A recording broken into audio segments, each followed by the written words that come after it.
Bienvenidos a la primera clase del módulo 3 del curso de Estrategias Efectivas de Enseñanza y Aprendizaje. En esta clase veremos principalmente temas relacionados a la programación o planificación de clases. Los temas que estaremos trabajando tendrán que ver con los momentos de la planificación, los objetivos, propósitos y competencias de la planificación, el inicio, el desarrollo y cierre de la clase propiamente dicha, algún apartado sobre los recursos visuales y una pequeña introducción a la evaluación de la práctica educativa. Digo pequeña introducción ya que la evaluación será el tema principal de la siguiente clase. ¿Qué es lo primero que hacemos a la hora de planificar una clase? ¿Planteamos los objetivos de la misma? No, error. Lo primero que hacemos cuando planificamos una clase es tener en claro el diagnóstico. El diagnóstico es el diagnóstico de nuestro curso. ¿Qué saben? ¿Qué no saben? ¿Qué conocimientos previos tienen? ¿Cómo es el grupo? ¿Cómo está compuesto? ¿Qué tipo de interacciones suceden al interior del mismo? Son cosas sobre las que vamos aprendiendo a medida que avanza el cuatrimestre. Es probable que en la primera clase no tengamos un gran diagnóstico, más allá de lo que suponemos, según las materias, por ejemplo, que hayan cursado anteriormente, o el momento de la carrera en el que están, pero lo primero que tenemos que tener en cuenta es el diagnóstico que hacemos de nuestros cursos. Luego, sí, vamos a plantear objetivos, propósitos y o competencias. Ahora veremos por qué estos tres ítems pueden estar presentes o podemos optar por alguno o algunos de ellos. Los objetivos son la respuesta a la pregunta ¿qué espero que mis alumnos aprendan en esta clase? La respuesta a esta pregunta pueden ser tanto conocimientos como habilidades o actitudes. Estos conocimientos, habilidades o actitudes son consecuencia o deberían ser consecuencia del trabajo que se da durante la clase. Es decir, tiene que haber una coherencia entre los objetivos planteados y los resultados de aprendizaje o las actividades a desarrollar que van a generar ciertos resultados de aprendizaje. Los objetivos a la vez tienen que ser prácticos, tienen que ser concretos, tienen que ser evaluables, tienen que ser realizables. ¿Qué quiero decir con todo esto? En principio, los objetivos tienen que ser claros para que cualquiera los pueda entender, eso es fundamental. A la vez deben ser concretos. Yo no puedo plantear como objetivo que de una clase que un alumno aprenda, por ejemplo, sobre historia económica del mundo. No, yo tengo que ser concreto, ser específico en cuáles van a ser los conocimientos, las habilidades y las actitudes que se van a desarrollar en esta clase, que se van a trabajar en esta clase.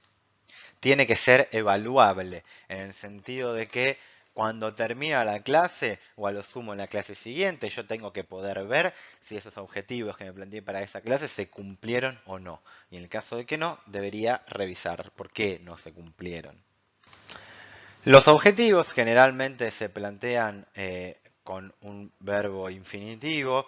Van a ver en el apartado, en la nota de cátedra que van a encontrar o en los archivos subidos junto a este módulo, distintos verbos que se pueden utilizar en distintos contextos. Por ejemplo, para conceptos o conocimientos más teóricos, generalmente podemos usar verbos tales como describir, explicar, analizar, interpretar.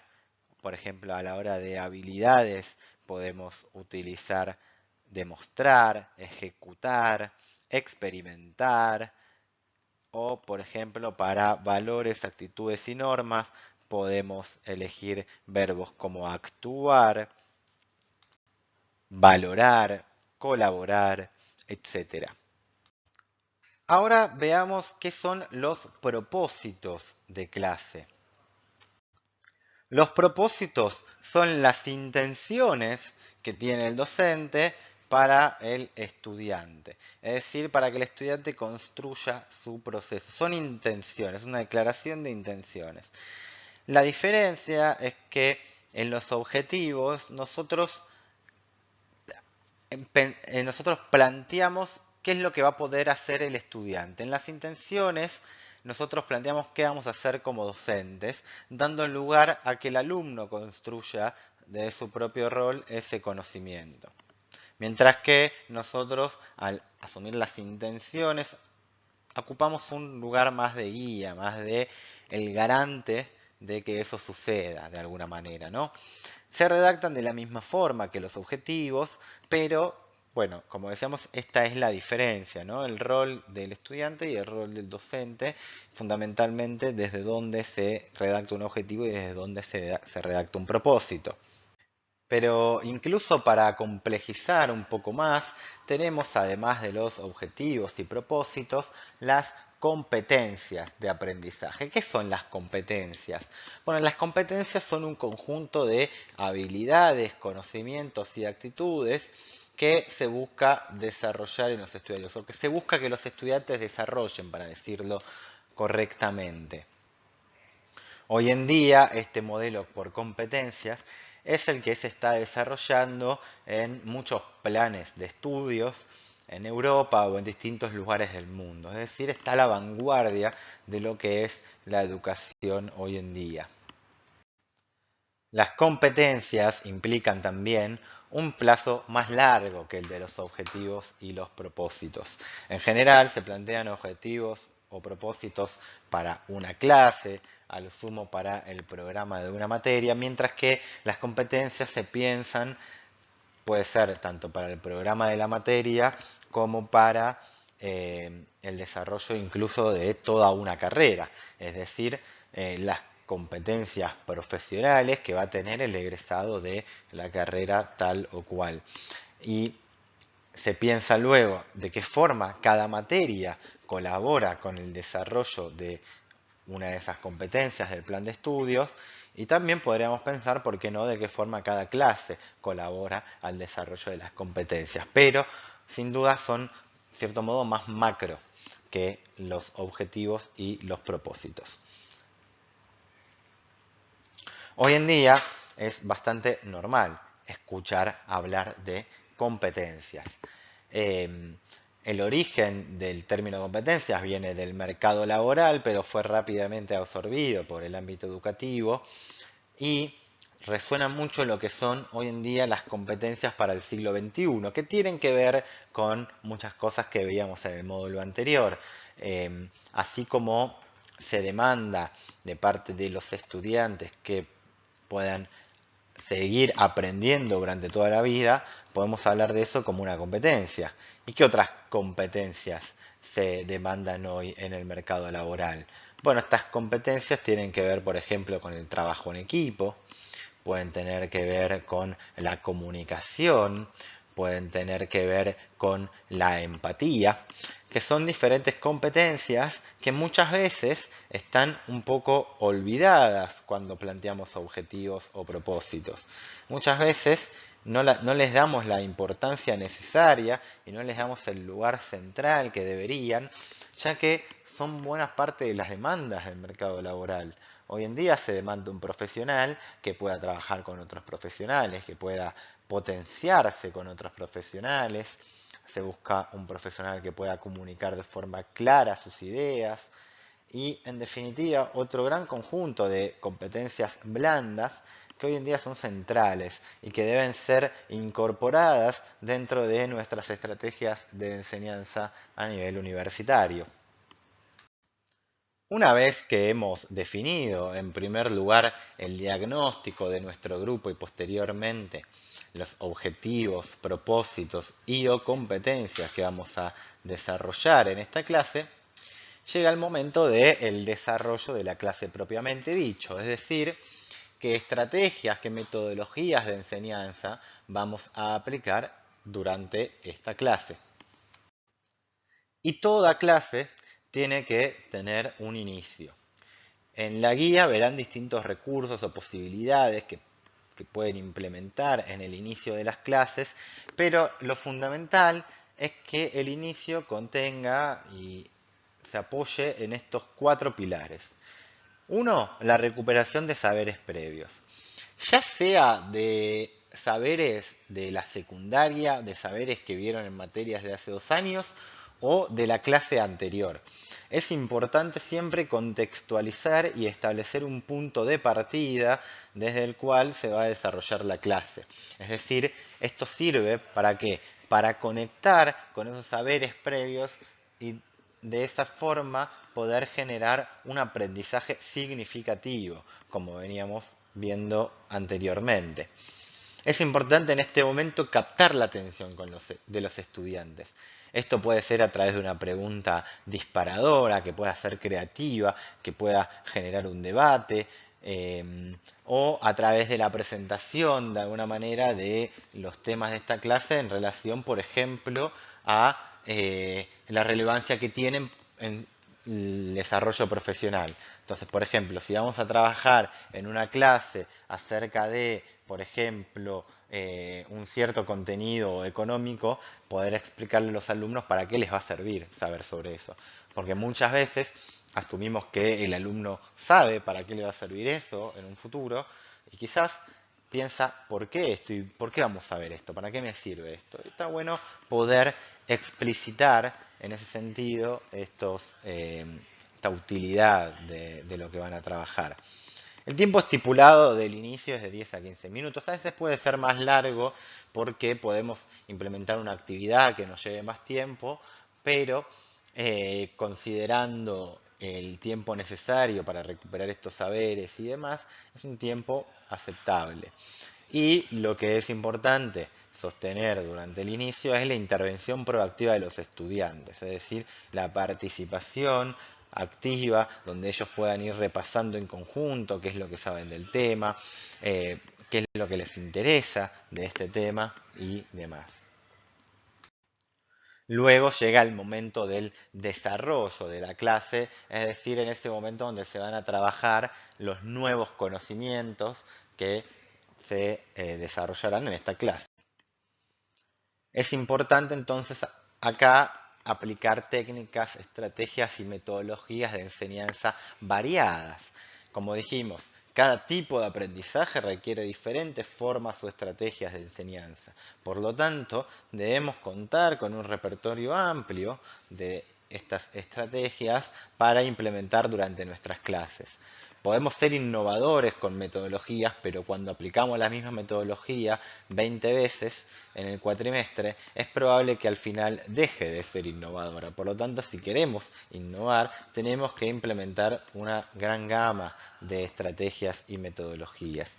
Además, durante el desarrollo de la clase pueden ir teniendo lugar diferentes instancias de lo que conocemos como evaluación formativa. Si bien esto lo desarrollaremos más adelante, la evaluación formativa o evaluación continua es la evaluación que se da durante toda la cursada, que nos da una retroalimentación a nosotros como docentes del proceso de aprendizaje que van desarrollando los alumnos. Es decir, si nosotros vemos que hay alumnos que se repite el mismo error en una buena parte del curso, quizás eso nos sirve a nosotros para volver a trabajar sobre cierto tema o trabajarlo de forma diferente, porque quizás lo que hicimos no funcionó. Pero también les sirve de devolución a los estudiantes para poder corregir sus propios procesos de aprendizaje, poder corregir sus propias metodologías, sus propias formas de trabajo, porque quizás es en sus metodologías lo que está fallando.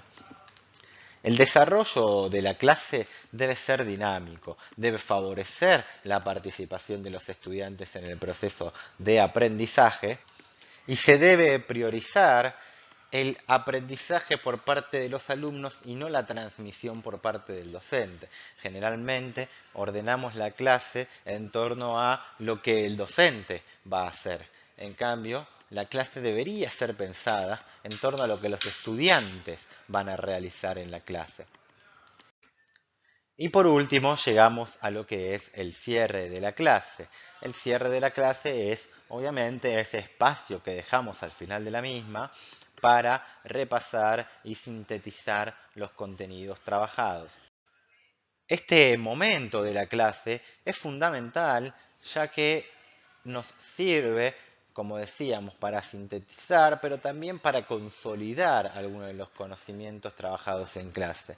Y es el momento donde también vamos a poder verificar si los objetivos que nos propusimos para esta clase se cumplieron, si los propósitos de enseñanza se cumplieron.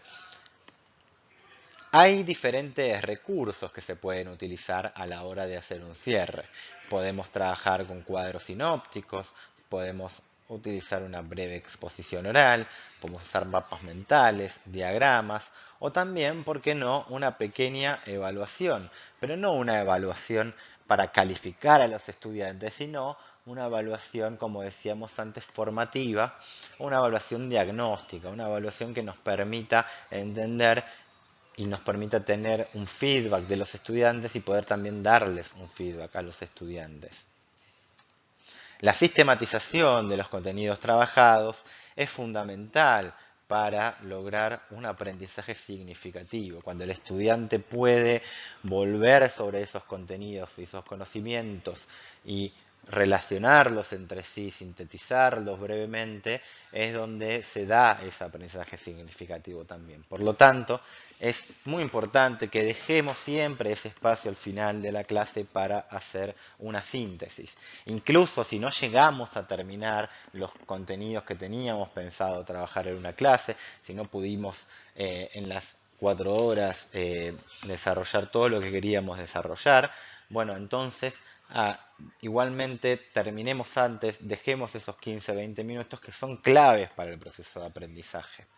Y seguramente sea mejor no dar alguno de los otros temas que tenía, pero saber que los que di fueron correctamente sintetizados y concluidos al finalizar. Van a encontrar entre los recursos que acompañan esta clase un apartado de recursos para la planificación, así como posteriormente un apartado de recursos para la evaluación, pero en este caso queremos comentarles algunos recursos visuales o algunas formas de pensar los recursos a la hora de armar, por ejemplo, una presentación en clase. Cuando diseñamos una presentación para la clase, es importante tener en cuenta varios aspectos. Hoy en día es muy normal y todos hacemos, o casi todos hacen o hacemos un PowerPoint, ¿no?, para ordenar la clase. Bueno, en ese sentido es importante que el PowerPoint represente a la institución. Es decir, un PowerPoint donde se pueda ver, por ejemplo, el logo institucional y a la vez, como estamos en una institución universitaria, es importante revisar la ortografía de los mismos. Además, es importante en el formato que adquiera la presentación incluir una variedad de imágenes u otros recursos audiovisuales. Si nosotros armamos una presentación donde incluimos una abundante cantidad de texto, es probable que lo que hagamos sea dividir la atención de nuestros estudiantes. La dividimos entre lo que nosotros estamos explicando y el texto que está escrito en la presentación, es decir, que el alumno elige leer o escuchar, pero es probable que no pueda hacer las dos tareas de forma eficiente al mismo tiempo. Por lo tanto, es recomendable incluir siempre un punteo de texto con variedad de imágenes y otros recursos visuales para no dividir la atención. Por último, realizaremos una mención con respecto a la evaluación de la práctica educativa. La evaluación puede tener diferentes formatos. Puede ser una evaluación diagnóstica, que es la que hacemos, por ejemplo, para saber o conocer los saberes de un curso al respecto de un tema en particular. Puede ser una evaluación formativa, que como decíamos anteriormente, es la evaluación que hacemos durante el desarrollo de la práctica de enseñanza para también recibir y dar retroalimentación y feedback, o puede ser una evaluación sumativa, que es la evaluación que usamos típicamente para calificar, es decir, es una evaluación que en un momento determinado nos da una foto y que intenta representar los aprendizajes de los estudiantes y a partir de eso elaboramos una calificación. Estas tres formas de evaluación no son excluyentes. Nosotros podemos implementar las tres al mismo tiempo y de esa forma tener una evaluación mucho más completa. Si nuestra evaluación es simplemente sumativa, nos vamos a perder los procesos de aprendizaje que están desarrollando nuestros estudiantes. Y nosotros necesitamos poder retroalimentar esos procesos, acompañarlos y orientarlos. Para eso necesitamos una evaluación formativa que nos vaya dando pistas de ese aprendizaje durante el proceso para poder justamente retroalimentarlos. Y la evaluación diagnóstica siempre es importante para conocer frente a quién estamos, ¿no? Bien, igualmente sobre la evaluación desarrollaremos más durante la próxima clase, por lo tanto ahora vamos a realizar una síntesis de lo trabajado en esta clase. Primero, el docente debe definir los objetivos, propósitos y competencias para la clase, es decir, es necesario a la hora de planificar empezar pensando qué es lo que quiero que el alumno aprenda, qué capacidades voy a ayudar a desarrollar. Luego se debe pensar, lógicamente, las actividades que permitirán llevar adelante estos objetivos. Es muy importante acá la coherencia entre objetivos y actividades. Uno puede plantear unos objetivos hermosos, muy completos y bien desarrollados y escritos, y que las actividades no tengan nada que ver con esos objetivos que uno desarrolló. Entonces es importante en este punto la coherencia, ¿no?, entre objetivos y desarrollo. Luego, bueno, debemos pensar entonces en las distintas etapas de la clase y pensar en un cierre que permita hacer justamente una síntesis de los conocimientos trabajados y abordados en esta clase. La bibliografía trabajada fundamentalmente tiene que ver con Feldman, sobre todo el capítulo donde habla de la programación o planificación. Y también hemos producido unos recursos donde ustedes van a encontrar ahí distintas herramientas o estrategias que se pueden implementar en sus clases para que les sirva de inspiración para el desarrollo de herramientas y estrategias propias. Muchas gracias nuevamente por haber escuchado.